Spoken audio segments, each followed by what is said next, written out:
اعوذ باللہ من الشیطان الرجیم بسم اللہ الرحمن الرحیم ووصینا الانسان بوالدیہ، تاکید کی انسان کو اس کے والدین کے بارے میں احسانا، کہ اس کے ساتھ احسان کی روش، نیک سلوک، خدمت. اور اس میں بھی خاص طور پر والدہ کا معاملہ جو ہے یہ سورہ بنی اسرائیل میں بھی ہے اور یہاں بھی ہے. وہاں بھی آیا تھا ووصینا الانسان بوالدیہ حملتہ امہ وہنا علی وہن وفصالہ فی عامین. تو والدین میں جو ہے والدہ کا حق فائق ہے والد کے حق پر. ویسے دونوں کے ساتھ حسن سلوک ہو، دونوں کا ادب ہو.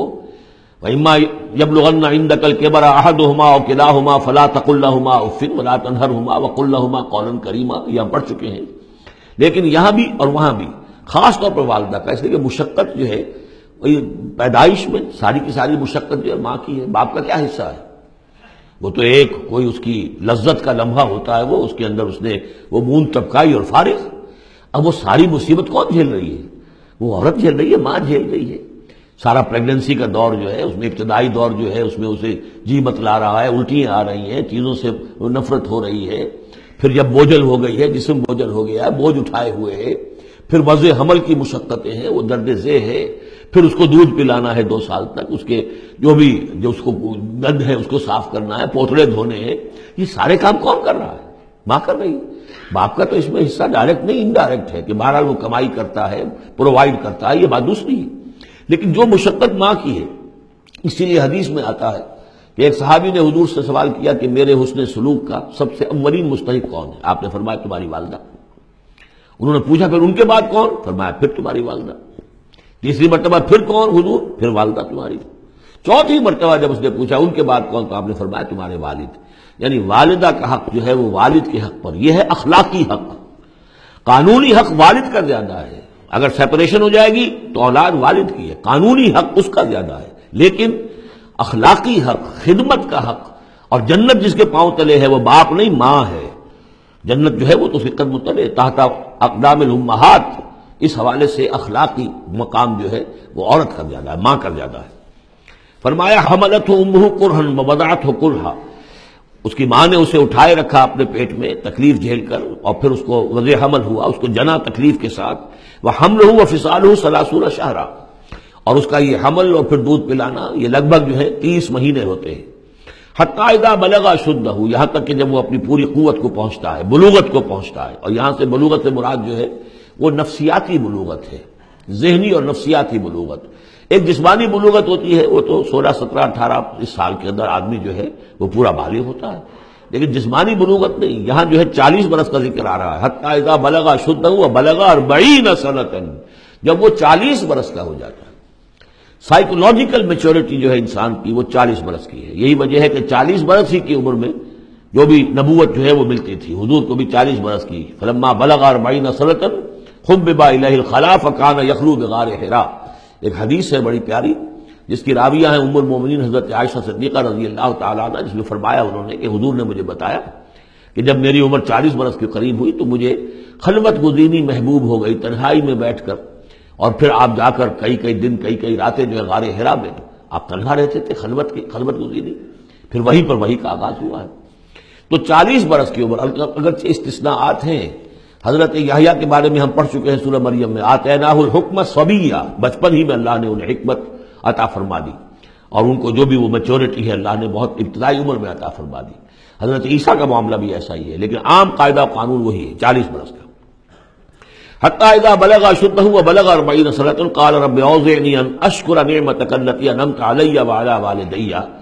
تو وہ کہتا ہے کہ میرے پروردگار مجھے اس کی میری قسمت یہ بنا دے، یہ میرا نصیب فرما دے، مجھے اس کی توفیق دے کہ میں شکر ادا کر سکوں تیرے انعامات کا جو مجھ پر ہوئے اور میرے والدین پر ہوئے. وان اعمل صالحا ترضاہ، اور یہ کہ میں ایسے عمل کروں اچھے جو تجھے پسند آئیں، جنہیں تو پسند کرے. واصلح لی فی ذریتی، اور پھر یہ کہ میرے لیے میری اولاد کے لیے بھی، اولاد میں بھی میرے لیے بہتری پیدا کر دے. ایک تو یہ ہوتا ہے کہ اصلح لی ذریتی، میری اولاد کو کی اصلاح کر دے، انہیں صالح بنا دے. لیکن یہاں پہ انداز جو ہے ذرا دیکھیے، اصلح لی فی ذریتی، اس لیے کہ اولاد صالح ہوگی تو اس کا فائدہ مجھے بھی پہنچے گا. اس لیے کہ اگر اولاد جو ہے وہ صالح ہے اور نیک ہے تو اس سے یقیناً انسان جو ہے وہ دعائیں کریں گے، استغفار کریں گے، اور ان کے جو اعمال صالحہ ہیں چونکہ باپ نے کوئی تربیت اچھی دی تھی تو ان کے اعمال صالحہ سے بھی اس کے اپنے حساب کے اندر بھی ادراج ہوتا رہے گا نیکیوں کا. تو اصلح لی فی ذریتی، میری ذریت میں، میری نسل میں میرے لیے اصلاح فرما دے، یعنی ان کی اصلاح فرما جس سے کہ خود مجھے بھی فائدہ پہنچے. اسی بالکل یہی مفہوم ہے کہ جو ہم نے سورہ الفرقان میں پڑھا ہے، وَجْعَلْنَا لِلْمُتَّقِينَ اماما. مراد یہ کہ ہماری اولاد کو متقی بنا، تاکہ ان کی جو ہم از خود ان کے آگے چلنے والے ہیں، ان کے امام ہیں، وہ ہمارے فالوورز ہیں، ہمارے پیچھے چلنے والے ہیں. اور قیامت میں ایسا ہوگا، حشر میں آدمی اٹھیں گے اور ان کے پیچھے ان کی نسلیں چلی آ رہی ہیں، تو ہمارے پیچھے آنے والے ہیں وہ نیک ہوں، متقی ہوں. وَأَصْلِحْ لِي فِي ذُرِّيَّتِي إِنِّي تُبْتُ إِلَيْكَ، میں تیری جناب میں توبہ کرتا ہوں، رجوع کرتا ہوں. وَإِنِّي مِنَ الْمُسْلِمِينَ، اور یقیناً میں تیرے فرما برداروں میں سے ہوں. اولئک الذین نتقبل عنہم احسن ما عملوا، یہ وہ لوگ ہیں جن سے ہم ان کے بہترین اعمال قبول فرمائیں گے. ونتجاوز عن سیئاتہم، اور اگر کوئی خطائیں ہوں گی، کوئی چیز ان کے اندر کمزوری کا پہلو بھی ہوگا، ہم اس سے درگزر فرمائیں گے. فی اصحاب الجنہ، اور پھر یہ اصحاب الجنہ میں ہوں گے، جنت والوں میں شامل ہو جائیں گے. وعد الصدق الذی کانوا یوعدون، یہ سچا وعدہ ہے جس کا کہ ان سے وعدہ کیا جاتا تھا. اب اس کے برعکس سے کردار ہے، یہ تو یہ کہ ایک صالح بیٹا ہے، اور وہ جب اپنی پوری میچورٹی کو پہنچا ہے اور بلوغ کو پہنچا ہے نفسیاتی اور ذہنی اعتبار سے، تو اس کا طرز عمل تو یہ ہے جو آ گیا. رب اوزعنی ان اشکر نعمتک التی انعمت علی وعلی والدی وان اعمل صالحا ترضاہ واصلح لی فی ذریتی. ایک دوسرا برعکس کردار ہے، والذی قال لوالدیہ اف لکما اتعداننی ان اخرج وقد خلت القرون من قبلی. اور وہ شخص جو اپنے والدین سے کہتا ہے، والدین مسلمان ہیں لیکن بیٹا آوارہ ہو گیا ہے یا ذہنی طور پر جو ہے وہ گمراہ ہو گیا ہے، وہ نہ آخرت کو مان رہا ہے نہ اللہ کو مان رہا ہے، کسی اور رخ پہ جا رہا ہے، تو وہ اپنے والدین سے کہتا ہے اف لکما، میں بڑا بیزار ہوں آپ سے، یہ کیا آپ لوگوں نے ڈھکوسلے تلاش رکھے ہیں، یہ کیا آخرت کی آپ مجھے دھمکی دیتے رہتے ہیں. اتعداننی، کیا آپ مجھے اس بات سے ڈراتے ہیں، وعدہ دیتے ہیں، دھمکاتے ہیں، ان اخرج، کہ مجھے نکالا جائے گا، دوبارہ زندہ کیا جائے گا. وقد خلت القرون من قبلی، مجھ سے پہلے نہ معلوم کتنی نسلیں بیت چکی ہیں، ہزارہا لوگ نسل بعد نسل ختم ہو چکے ہیں، تو میں تو ان باتوں کو ماننے والا نہیں ہوں، یہ آپ کے ڈھکوسلے ہیں، یہ پرانی باتیں ہیں، دقیانوسی باتیں ہیں. وہما یستغیثان اللہ ویلک آمن، اور وہ دونوں ماں باپ جو ہیں بیچارے وہ نیک، وہ دعائی دے رہے ہیں اللہ کی کہ اللہ کے بندے، ویلک، تباہی ہو تیری، خرابی ہو تیری، آمن، ایمان لا، مان ان باتوں کو. ان وعد اللہ حق، یقیناً اللہ کا وعدہ سچا ہے. فَيَقُولُ مَا هَذَا إِلَّا أَسَاطِيرُ الْأَوَّلِينَ، وہ کہتا ہے نہیں، میں نہیں مانتا، نہیں یہ تو نقلیں ہیں، پرانی کہانیاں ہیں جو پچھلوں سے نقل ہوتی چلی آ رہی ہیں. اولئک الذین حق علیہم القول، یہ وہ لوگ ہیں کہ جن پر اللہ کی بات سچی ہو گئی، یعنی مستحق ہو گئے اللہ کے کلمہ عذاب کے.